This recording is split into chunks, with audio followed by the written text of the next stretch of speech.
Hello, everyone. I am Taylor, and I have been telling some people that I'm going to go through an embryology review. Today, I'm just going to go from day 0 in the start of fertilization through to gastrulation, which is that process of the embryo going from a bilaminar or two-cell layer disc to a trilaminar three-layer disc. This is going to really help feed into what we are now learning this semester in embryology with the gastrointestinal tract formation, and I hope you find this useful.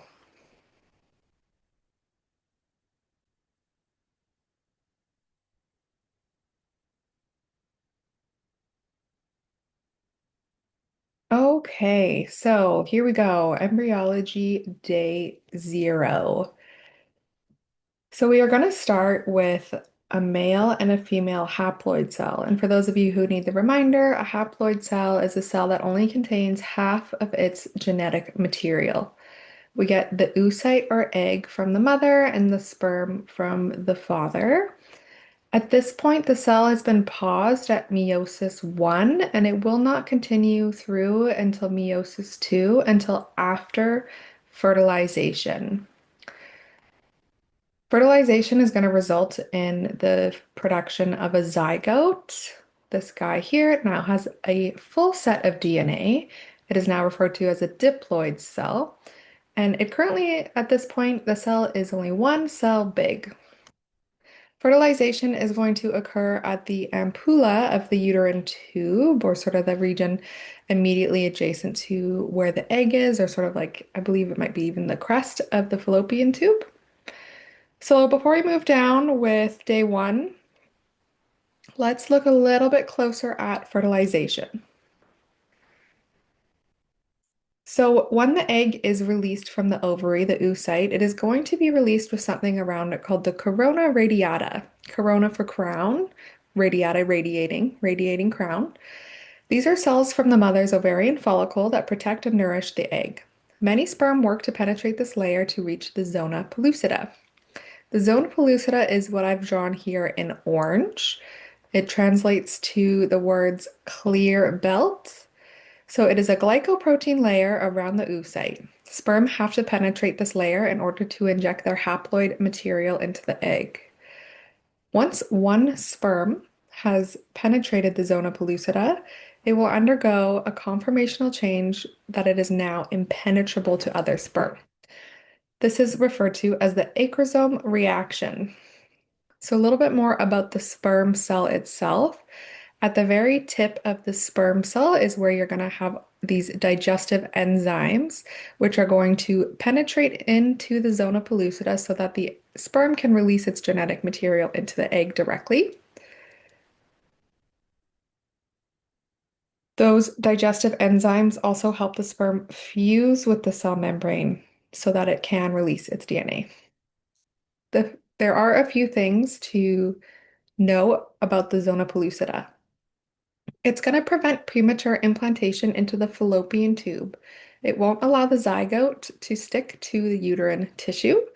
It's kind of like this slippery protective layer. If it breaks down too quickly, you run the risk of getting an ectopic pregnancy, where the developing embryo implants into the fallopian tube, which is not tissue that's designed to sustain life or to sustain a pregnancy.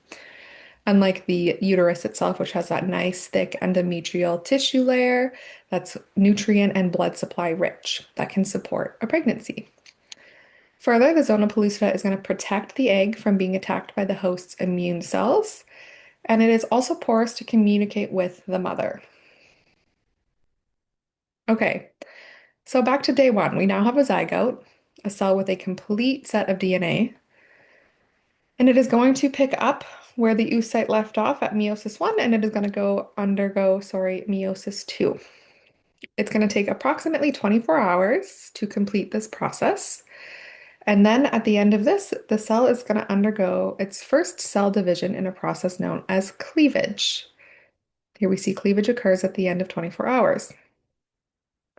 Cleavage refers to the rapid cell division occurring without any change in size. So remember, the egg is the biggest cell in the human body. It's visible to the naked eye. So we have the cell splitting into two, but it's not growing and splitting. It's staying the same size and it's just becoming smaller and smaller and smaller cells within the zona pellucida shell. So cleavage is going to continue through day 2 and 3. We're going to see at the end of day 1, we have 2 cells. It's going to double. At the end of day 2, we have 4 cells. And at the end of day 3, we're going to have 8 cells and then eventually 16 cells. 16 cells, roughly. Sometimes it's a little less, sometimes it's a little bit more. But this is a significant stage of embryology development to see what is now called a morula. Morula is a berry, means mulberry, see down here. Because it has a berry-like appearance, I like to think of it like a blackberry. That's pretty relevant to the coast of BC here. Lots of blackberries, especially at this time of year. If we don't see the marula develop properly, I know for people undergoing IVF therapy, it tends to indicate that we don't have a viable embryo for implantation. If we notice at this stage, at day 3, we've got the 16 cells. The zona pellucida is still intact because the developing embryo has yet to reach the uterus and it's not ready yet for implantation. It's going to keep all these little cells as well from dissociating or from becoming separated through the process of traveling through the fallopian tube to the uterus. All of these little cells as well at this stage are referred to as blastomeres. A blastomere is considered a totipotent cell. I don't know if some of you know the word omnipotent, which means all-knowing, but totipotent sort of means all-becoming. It's kind of the ultimate stem cell. It is going to, these cells are going to become every aspect of the fetus, from the extra embryonic tissue like the chorionic sac, and the umbilical cord and the placenta, as well as the fetus itself. So, what is going on with the mother at this stage? Remember that after ovulation, the hormone progesterone is the most prominent in the mother's luteal phase, which is the phase that comes following ovulation. Progesterone is going to play a significant role in getting the developing embryo to the uterus from the fallopian tube, and that it increases ciliary motility. This morula is pushed down the fallopian tube towards the top of the uterus, referred to as the uterine fundus, where it will undergo implantation. I forgot the statistic, but something like 80% of pregnancies end up developing at the uterine fundus because of its direct relation anatomically to where the fallopian tube sort of attaches. Okay, moving on. Days 4 and 5, we are going to see the morula become the blastocyst. More cleavage is going to occur, and we're going to start to see some cellular differentiation occurring. The blastocyst is a fluid-filled sphere with 2 new tissue types, the trophoblast on the outside and the embryoblast on the inside. So here we have our morula, and it's developed into a blastocyst. The blastocele is the empty space or fluid-filled cavity within the developing embryo.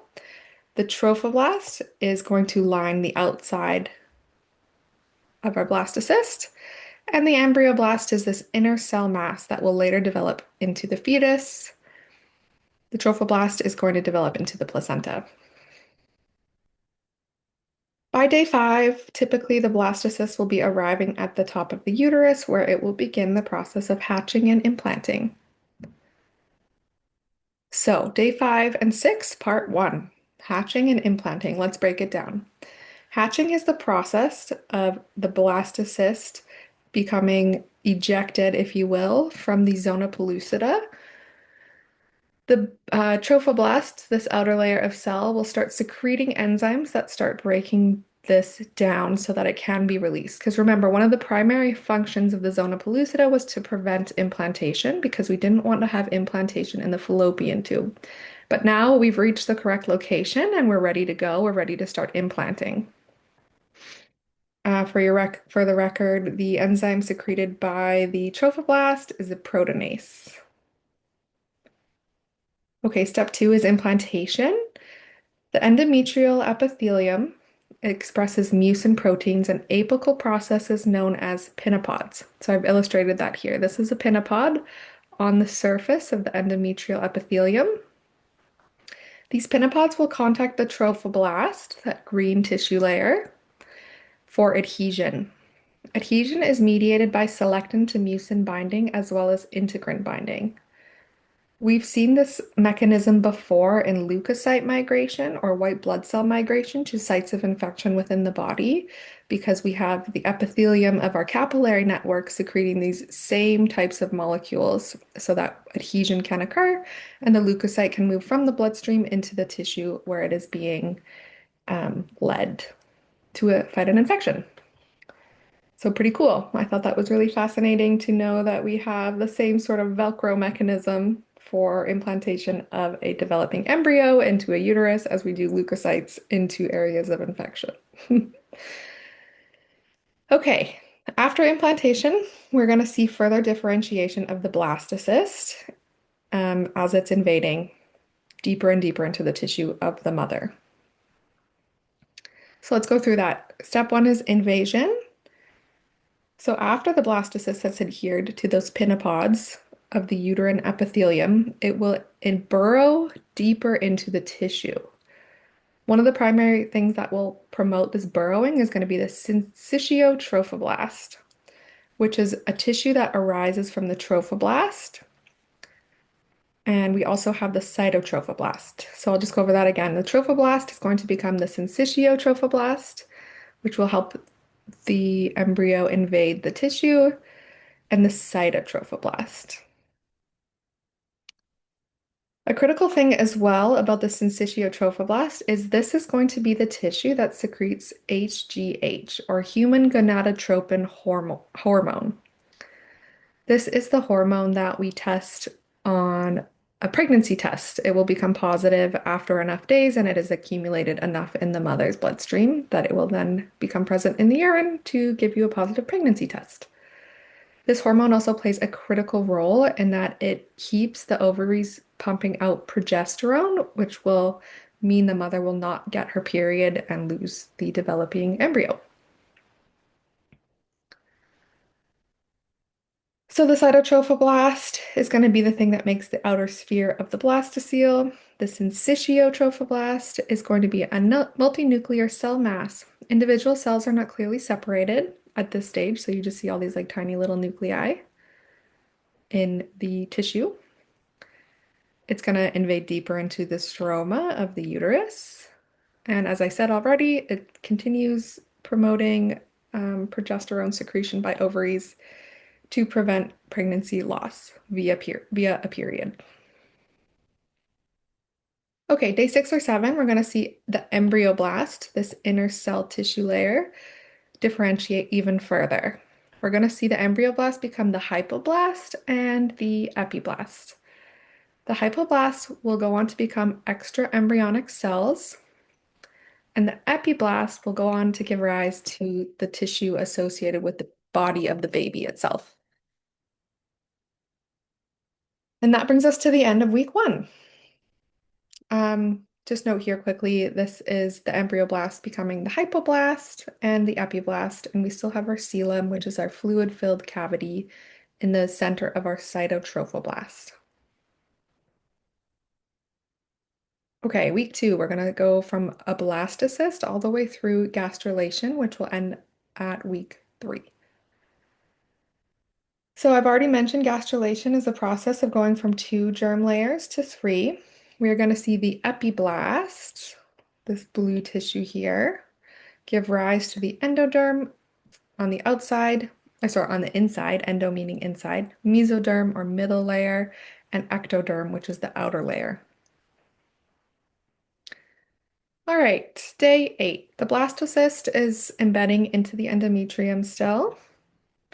The hypoblast is going to grow to encircle the blastocele, which we're going to see here. There's the hypoblast in yellow, and here we see it's grown to completely encircle the coelom or the fluid-filled cavity. This fluid-filled cavity is now referred to as the yolk sac or primary umbilical vesicle. This is the preferred terminology, primary umbilical vesicle, but I've stuck with yolk sac for the sake of it's way faster to write out. So you will see me use yolk sac over and over throughout my drawings.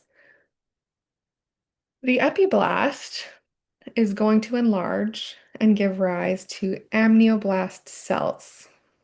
These are going to form the amniotic cavity and also secrete amniotic fluid. The amniotic fluid is when a mother's water breaks, it's the amniotic fluid that surrounds and cushions the baby that starts leaking out. In addition, the final thing that's going on in day 8 is that we're going to see cell migration between the cytotrophoblast, this purple tissue, and the hypoblast, this yellow tissue, to form the extra embryonic mesoderm. And here actually I have a note, day 10 to 11. You can thank the Boucher slides for giving mixed signals on what's happening when. I'd say go with this, day 10 to 11. So figure 1, hypoblast grows to encircle blastocele to form the yolk sac. Figure 2, the epiblast, this blue tissue, grows and gives rise to the amnioblast to form the amniotic cavity. So we now have 2 cavities inside the embryo, the yolk sac and amniotic cavity. And then we see these hypoblast cells migrate between the hypoblast and the cytotrophoblast and differentiate to become the extra embryonic mesoderm. At this stage, the hypoblast and epiblast are going to form the bilaminar disc. This is the region here. You see I've circled it in black. We've got 2 layers, 2 cell layers. This is going to give an orientation to the embryo, indicating the ventral or like front side and the dorsal plane or back side of the baby as it will develop.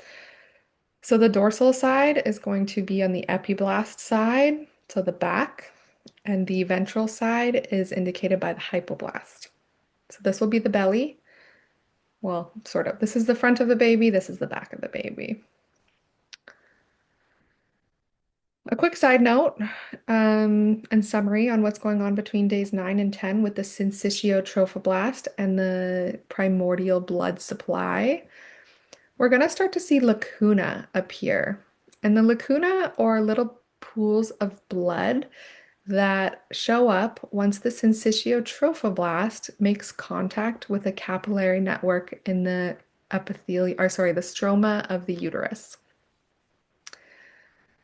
At day 10, implantation will be officially completed, and we're going to see the formation of an epithelial plug, which is indicated right here. So the endometrial epithelium is going to reform over where the embryo has implanted and set itself up in the tissue.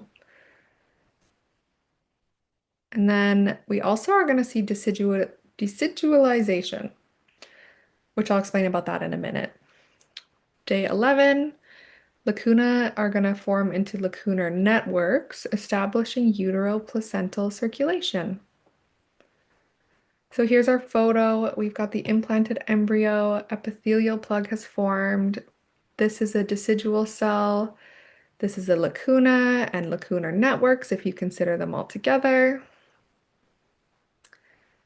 So what is happening to form the lacuna networks exactly? Essentially, when the syncytial trophoblast encounters a blood vessel, the blood vessel gets a signal to deteriorate into a little pool of blood. That's why lacunar network or lacuna translates into little lake. This is going to provide the oxygen the embryo needs via diffusion. At this stage, the embryo is still pretty small, so diffusion forces are in effect to effectively carry out cellular respiration. The decidual cells are uterine stromal cells that have differentiated under the influence of progesterone to accumulate lipids and glycogen, or fat and sugar, throughout the uterus. They wait for the syncytial trophoblast to make contact. Once this occurs, the cell will undergo apoptosis, or it will self-destruct, to make nutrients available to the embryo. This is the primary nutrient source until the placenta is more fully established. Pretty crazy. All right, days 11 to 13. We're going to see the formation of a new fluid cavity within the baby. So we already have two. We already have the yolk sac and the amniotic cavity. But now we're also going to see the extra embryonic coelom develop. How this occurs is we're going to see fluid accumulation between the extra embryonic mesoderm, which is this green tissue layer, and here is the extra embryonic coelom developing. So there's fluid that's forming, and it's squishing or splitting the extra embryonic mesoderm into two new layers. The outer layer is referred to as the somatic mesoderm, and this inner layer that's surrounding the yolk sac, amniotic cavity, and bilaminar disc is the splanchnic mesoderm. Just remember, soma means body, and then splanchnic is a term that you're going to see over and over showing up when we're talking about visceral organs like the stomach, spleen, and liver. Those sort of like upper organs in the abdominal cavity. So soma meaning body or to the outside, and splanchnic, sort of the internal organs, are to the inside. That's how I remember the difference between these two. Um, what's going to happen too is the extra embryonic coelom will become the chorionic cavity as it develops. We're going to see more of this later on, so don't stress too much right now about what the chorionic cavity is.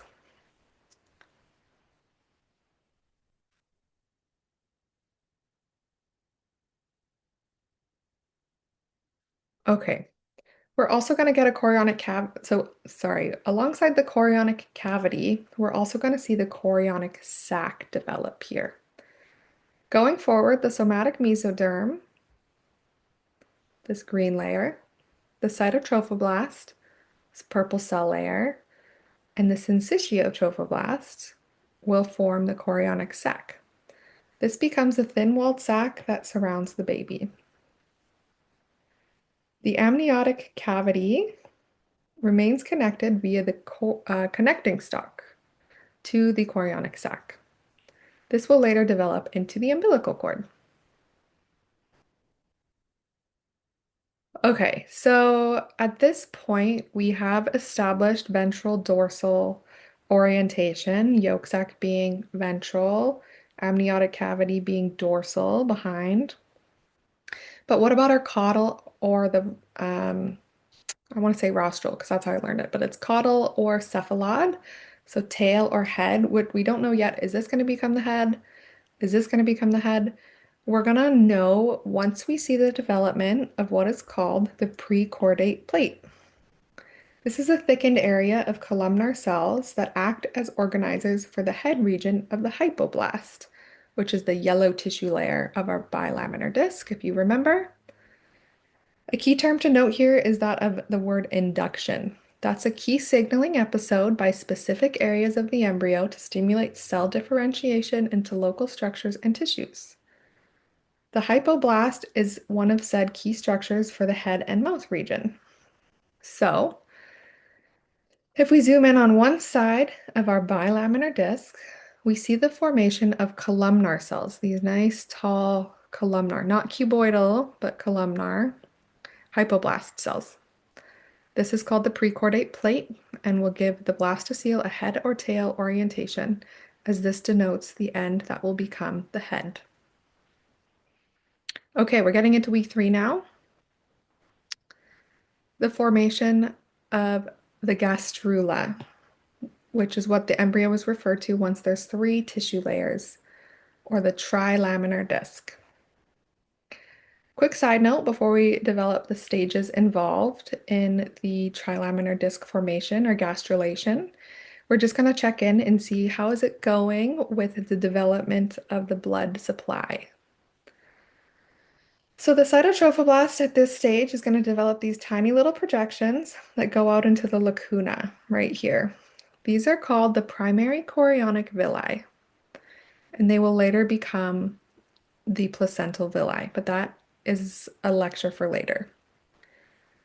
Basically, what these little primary chorionic villi are doing is they're building out and out and out, and they're waiting to develop contact with the lacuna.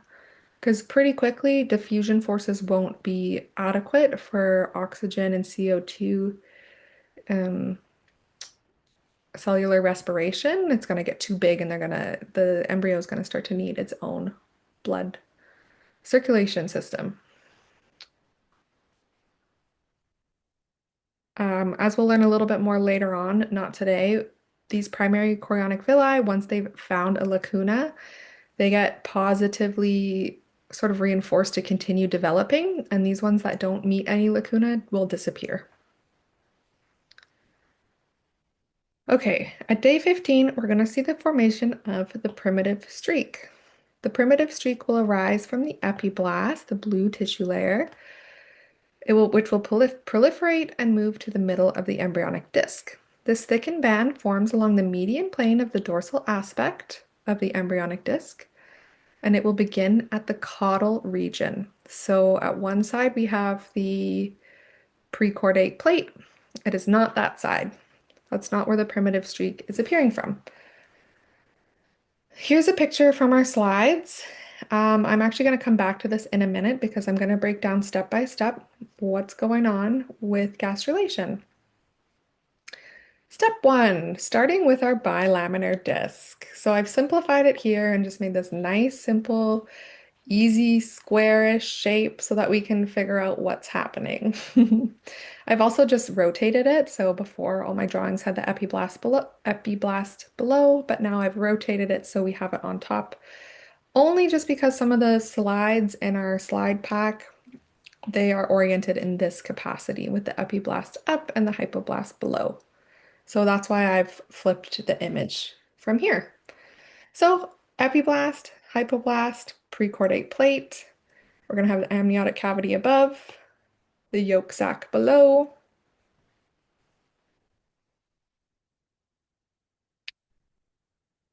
And now we're going to see proliferation and movement of epiblast cells to the median plane of the embryonic disc. What does that mean? So all the epiblast cells at one side, the caudal end, are going to start to proliferate and grow taller. If we look at a coronal slice, like I've taken a slice from this image here, we're seeing that the epiblast is growing taller and all the cells are moving inward towards the median plane. You can also think of this as the mid-sagittal section, which should be like right down the middle. Those proliferating epiblast cells are going to proliferate and move towards the head region of the bilaminar disc. This structure here is called the primitive streak. The primitive streak has a few features that we must know. First of all, we've got this round head bit that's called the primitive node. In the center of it, we have a primitive pit. You can kind of think of this structure as like the shape of a donut. It's got a nice little indentation or belly button in the middle, if you will.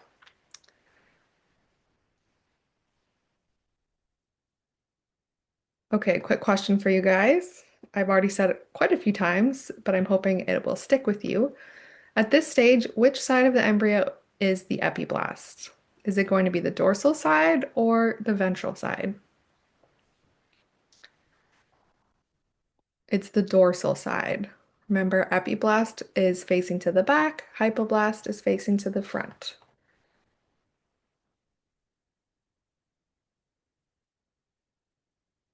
Okay, next we're going to see the development of the primitive groove, which is this line running down the center of the primitive streak that connects to the primitive, not the primitive node, sorry, the primitive pit right here. So if we look at it from the side again, what's happening is this giant cleft is forming along the mid-sagittal plane of the primitive streak. Hence what's happening here. You have this sort of like bumping shape because right down the center is the primitive groove. Okay, if we look at this from a top, these are all structures that you need to remember and know. We've got the prechordal plate, denoting the head region of the embryo. We've got the primitive streak, which is this entire structure of proliferating hypoblast cells. We have the primitive node, which is the circular end at the head region of the primitive streak. We've got our primitive pit, that dimple in the middle, and we've got our primitive groove, which is that cleft running mid-sagittal throughout the entire streak. So, based off this knowledge, which end of the tissue is the primitive pit? This guy here. Of the primitive groove, is it more caudal or is it more cephalad? The answer's right here. It's more cephalad. Okay, next we're going to see cells leaving the deep surface of the primitive streak to form mesenchyme, which will later become the embryonic connective tissue, forming supportive tissue such as blood vessels. So here we go. Our hypoblastic cells are differentiating into mesenchyme, and they're diving down through the primitive groove between the hypoblast and the epiblast, which we're seeing happening over here. And voila, a third layer has appeared. These cells at this stage are referred to as mesoblastic cells, and they will later form the mesoderm. Before we get our mesoderm label, however, we have two other steps to consider before we have our completely established trilaminar disc. In step 5, the hypoblast is displaced by mesenchyme, which arose, if you remember, from the epiblast. And this will become the endoderm. So our steps here, we have our mesenchyme diving down, forming the middle layer, but some of those cells are going to come down and displace the hypoblast. So after this, the hypoblast will be no more. Here we see it has been completely displaced. And at this stage, what was the hypoblast is now referred to as the endoderm. And critical thing here, the endoderm did not come from hypoblast cells. It came from epiblast, which displaced the hypoblast cells. Okay, the remaining mesenchyme becomes the embryonic mesoderm, and the epiblast is now referred to as the ectoderm. So we now have our trilaminar disc complete. Ectoderm, mesoderm, and endoderm. Quick question for you guys. If you remember, which side of the embryo is the ectoderm? Is it going to be the dorsal or the ventral side? And then the endoderm, which one is that? The ventral or the dorsal side? I'll give you a minute to think about it. The endoderm is the ventral side. So just because the hypoblast has been displaced doesn't mean we've switched orientations by any mean. Endoderm still going to be ventral, ectoderm still going to be to the back or the dorsal side. Here is a quick review about how the epiblast gives rise to all three layers. So the epiblast directly is going to become the ectoderm. Mesenchyme are going to differentiate out of the epiblast, dive through the primitive groove, and separate further into the mesoderm, the middle layer, and the endoderm, which is replacing the hypoblast. Okay, other notes on gastrulation. The mesenchymal cells migrate far and wide throughout the embryo. They are considered pluripotent, which is another name for a stem cell. They will differentiate into many types of connective tissue specifically. So we're going to see fibroblasts, chondroblasts, and osteoblasts. And just remember, you guys, if you see the word blast tacked on to something, blasts are typically cells that like proliferate and make tissue. So in our bone, we have osteoblasts that come in and build the bone, and we then have osteoclasts with a C Those cells come in and break down bone because our bone is always having minerals pulled from it if we're calcium in a calcium deficient state, and we're also needing to rebuild up our tissue. And that's why in menopause, many women become um, more prone to brittle bones because the osteoclasts are working faster than the osteoblasts. So more is coming out of the bone than is being built. But that's too much information. Um, the primitive streak will also reduce in size as the embryo continues to develop. It is an insignificant structure in the sacrococcygeal region of the embryo and will be completely gone and not visible by the end of week 4. So that is the end of lecture 1. I'm just going to quickly come back to that initial picture here to see if it makes more sense for you guys, this photo. So we have our primitive streak here. We have the primitive node in the middle, the primitive groove running down, and we have those mesenchymal cells diving down the streak, coming between the two tissue layers of the epiblast and the hypoblast. So that's what that picture is illustrating. Same thing here. We've got our primitive pit and our primitive node. This is a similar looking structure. And then my version of a picture showing it. Not very clear, but that's what we have.